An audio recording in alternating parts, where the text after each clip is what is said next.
వాక్యం చదవడం ఈజీ, వాక్యం వినడం ఈజీ, వాక్యం ధ్యానించడం ఈజీ.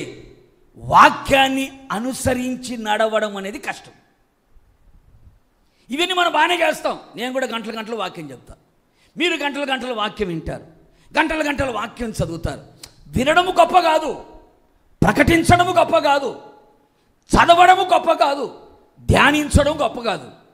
చదివినది, విన్నది, ప్రకటించింది, ధ్యానించింది, దాన్ని అనుసరించి నడవడం అనేదే దేవునికి కావాలి.